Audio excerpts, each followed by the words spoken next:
السلام عليكم ورحمة الله وبركاته. اللهم صل وسلم وبارك على سيدنا محمد أفضل الخلق وعلى آله وصحبه وسلم.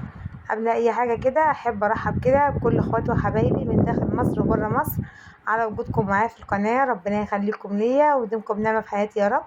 طبعا بقى لو انت لسه جديدة معايا في القناة يا ريت فضلا وليس أمرا كده تعملي اشتراك وتنوري في قناتي، هكون سعيدة جدا بوجودكم معايا في القناة. واللي محدش اللايك بقى ينزل يحط اللايك ونسمي الله كده ونصلي على الرسول. اللهم صل وسلم وبارك على سيدنا محمد.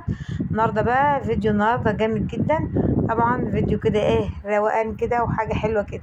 هنعمل ايه بقى مع بعض النهارده؟ هنعمل بقى شويه عيش طري كده، اللي هو عيش الافراح، او اللي هو عيش طري او ابابير، اللي هي الطريه التخينه ديت اللي بتتاكل مثلا مع مع المشويات وكده.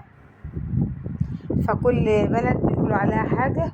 احنا هنا عندنا اكتر حاجة بنقول عليها عيش الافراح، لان هو بيبقى عامل زي عيش الافراح بالظبط. طبعا زي ما انتم شايفين كده، جيت الاول كده بصلح الفرن، بجيب بقى كده حتة قماشة قطن وببلها كده في المية. وبعد كده يكون الفرن بقى بتاعك انت سخنتيه، وتمسكي كده تحميه كده في الاول كده، وبعد كده تصلحيه. عندنا هنا بنقول عليه نصلح الفرن. واخدين بالكم معايا؟ جايبه لكم كل حاجه من الاول اهيت لغايه ما ولعنا الفرن. خلاص صلحت الفرن، بقوم حاطه رغيف واحد، اجرب الفرن الاول واشوف النار بتاعته عامله ايه من فوق ومن تحت. طبعا عجيت النهارده بقى الخميره، مش عارفه بقى مش حلوه ليه، يعني مبربقه وش العيش شويه كده. بس المهم بقى جت في الاخر كده ظبطت شويه. جيت بقى اقول لك بقى مقادير العيش دوت. طبعا بتحط كيلو لبن له كوبايه، سوري، كيلو دقيق له كوبايه لبن، وبنحط له معلقتين سكر ومعلقه خميره ورشه ملح ومعلقه سمنه ومعلقتين زيت كده. دي كده للكيلو الدقيق، يطلع معاكي جميل كده وطري زي عيش الافراح بالظبط. بمسكهم بقى اعجنهم كده، وبتكون العجينه مش جامده قوي، يعني اللي هي طريه كده وحلوه، علشان يطلع معاكي العجين حلو. تمسكيه تعجنيه الاول، وبعد كده بتسيبيه يرتاح. بعد خلاص ما ارتاح معايا بقوم جايه مقرصاه الكور اللي انت عايزاها، وبعد كده بسيبه برضو يرتاح قبل ما افرده. طول ما العجينه مرتاحه معاكي تبقى سهله معاكي في الفرد، ويطلع لونها حلو معاكي في الفرن، متبقاش وشها زي الملو كده، او اللي هو المبروم. واخدين بالكم؟ وبقوم رايحة بقى رصاها على الصواني كده، وبين كل طبقة وطبقة بحط قماشة، او لو انت عندك مثلا اللي هي الطاولات بتاعة العجين ديت يكون احسن برضو. وبعد كده بقوم جاية بقى مولعة فرن كده ومظبطاه زي ما شفتوا معايا، وادخل الفرن بقى ويطلع معايا بالجمال والحلاوة دي. طبعا اول الفرن مبقاش مثلا زي ما الفرن كده يحمى، فمش اول ما تحط تقولي ده العيش هيبقى بايظ ولا كده، لا، استني كده عما الفرن ياخد ودي معاكي كده. وبعد كده بتولعي النار لغاية ما الفرن يولع من تحت كده والنار تبقى مظبوطة. بتهدي النار خالص، وبتسيب الجهتين اللي فوق والعين في المتوسط كده، لا واطي قوي ولا عالي قوي، علشان لو واطي قوي هينشف معاكي العيش، ولو عالي قوي هيحرق معاكي العيش بسرعة، ويبقى قلب العيش طري. واخدين بالكم؟ يبقى دي كل كده الخطوات اهيت واحدة واحدة، علشان كل البنوتات اللي لسه بيتعلموا يكونوا واخدين بالهم من المعلومات البسيطة دي. النار من فوق متوسطة، لا عالية ولا واطية، ومن تحت ساعة ما الفرن يحمى معايا بقوم مهديه النار خالص. ولو لقيته برد ارجع اعلي شوية كده، يعني يعني عينيكي نظر كده، يعني عينيكي ميزان زي ما بنقول عندنا. واخدين بالكم؟ بعد كده بخلص بقى هو زي ما انتم شايفين، واحط بقى كده وبغير بقى يمين وشمال لغاية ما يحمر كله. بصراحة بالألف هنا وشوف يا رب، كانوا شوية عيش زي العسل.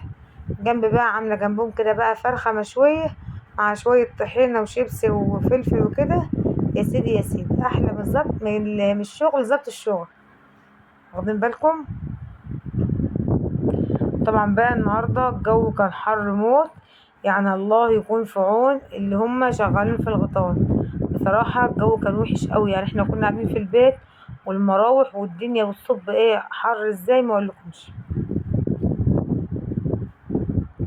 طبعا بقى لو انت لسه جديدة معايا في القناة يا ريت فضلا كده منكم يا حبايبي تنزلوا تعملوا لي اشتراك كده وتنوروني في قناتي. واللي لسه محطش لايك ينزل يحط اللايك علشان كل فيديوهاتنا توصل لكم ونبقى عيلة كبيرة كده مع بعض. ربنا يخليكم ليا ويديمكم نعمة في حياتي يا رب. واحب اشكر كل اخواتي وحبايبي كده اللي بيكتبوا لي كلام حلو كده في الكومنتات وايجابي. ربنا يخليكم ليا ويديمكم نعمة في حياتي يا رب. وطبعا اللي بيكتب كومنتات مش حلوة كده وسلبية كده فيا ريت، لا يعني لو ما عندكيش كلمة حلوة فبلاش خالص ان انت تقولي حاجة، واخدين بالكم؟ لان في كلام كتير انا بقراه بيضايقني، فبلاش يعني ايه الكلام اللي ملوش لازمة ان هو يتقال في الكومنتات، واخدين بالكم معايا؟ يعني اللي يشوف الفيديو كده وبيكتب كومنتات ملهاش اي ريحة اللازمة فيا ريت ما عادش حد يكتب لي كومنتات ملهاش اي ريحة اللازمة. يعني لو عندكم كلمة حلوة اكتبوها، ما عندكمش يبقى خلاص. بلاش نأذي الناس كده ايه بالكلام، ماشي؟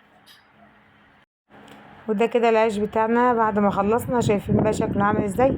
طبعا الفرن ما بتظبطش معاكي من اول دور، بعد كده بتظبط. وشايفين بقى قلبه من جوه، بسم الله ما شاء الله اللهم بارك يا رب.